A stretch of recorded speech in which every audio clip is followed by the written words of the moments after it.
Pleased to say this morning, Carly joins us here in the studio, along with Lancashire's Police and Crime Commissioner, Clive Grunshaw. Very good morning to both of you this morning. Carly, you're very welcome here this morning. Thank you.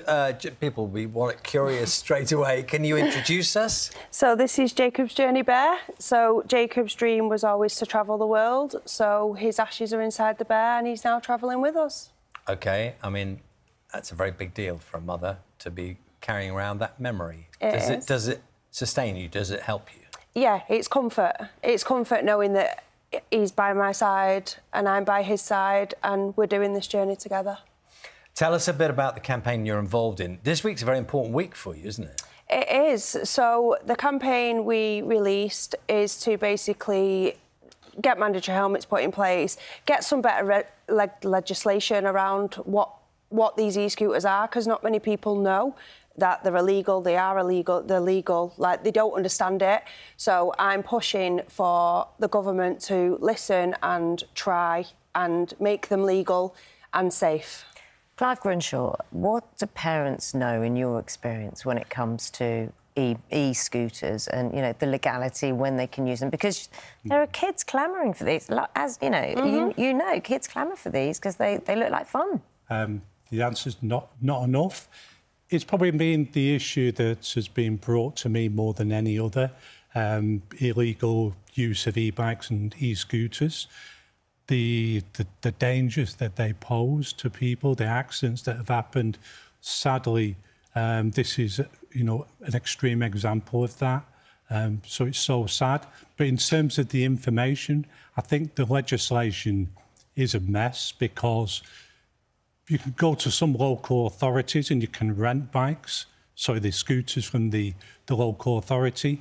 And if you can do that from the local authority, then the perception of the public is, then they must be OK. But they're not, because whilst it's legal to sell e-scooters, it's illegal to buy them, because they're classed as a private motor vehicle under the Road Traffic Act 1988. They have to have insurance, and you can't insure them. And so you can't use them. You can't use them on pavements, you can't use them on roads, you can't use them in parks. So why do I see them on the streets, on the roads? Because people don't understand that. And I also think the campaign that Carly's got is absolutely right, that this is about increasing awareness, but it's about the legislation. So it's about consistency. If I'm seeing them, if there is this confusion, and I'm seeing them as when I'm driving or walking along, and you know, it is an extra thing you have to look out for. I'm seeing young people who haven't got their driver's licences. I know they can cycle, but it's very different because there are different speeds. Why? Who picks them up? Who kind of says stop?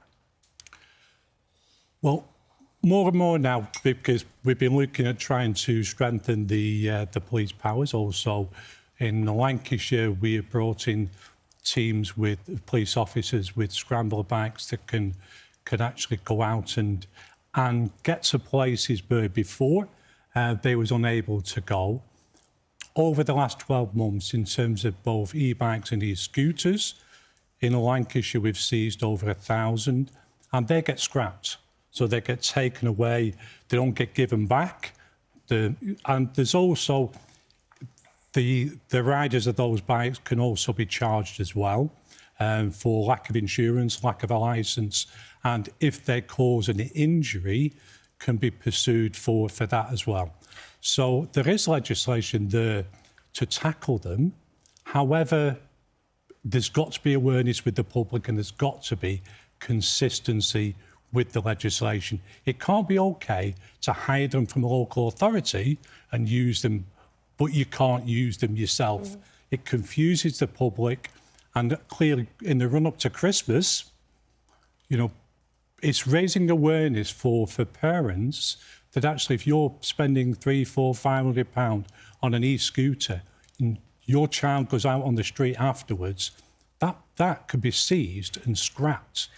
It shouldn't be used. I mean, it's really useful here, you know, going through the detail of it. So, kind of on that point that Clive mentioned there, of the fact that local authorities, you can take one out, can't you? You can be part of a scheme to rent one out. Are you saying that shouldn't be happening? No, it shouldn't be happening because it's down to the case of you can't have one rule for one and one rule for another. It's got to be across the board. So it's everybody's on the same page. You can't rent one from here and then not allow that one. It should be the case of it's so miscommunicated. We need to put it on one line so everyone knows where they stand, and you either ban it or legalise it. So you want them totally banned? No, I don't want them banned. I want them to make them legal. I want them to make them legal and make them safe. Mandatory helmets, passengers not being carried. Like, they are an easy way for people to get to work. They're easy for people to use, but let's use them in a safer way. Let's make, like, say, mandatory helmets. Helmets are not mandatory at the moment.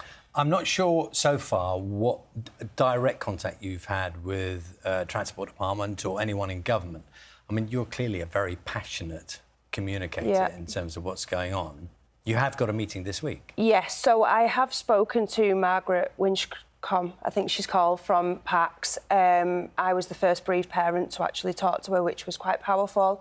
And I'm also meeting with Simon Lightwood on Tuesday to basically my views on the fact that the government need to do something about this. You said it was quite powerful. I mean, that, whilst you're obviously passionate and you want to make change, that in itself can't be easy, because you're having to relive something that is deeply, deeply painful. Yeah, I'm reliving it every day, but the thing is, for me, I like to turn my pain into Jacob's power, and I'm saving people's lives. Every day I show up, every day I get through my days. It's not easy. I don't want people to think that I don't. I do have bad days, but at the end of the day, Jacob's legacy is going to save people's lives.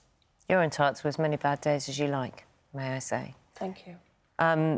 In terms of what you knew about bikes and what you wish parents know now, because part of this campaign is just think twice before your kids are clamouring for these and begging for them for Christmas. I think my biggest thing is at the moment is Jacob never thought it was going to be him. All of the other people never thought it was going to be them.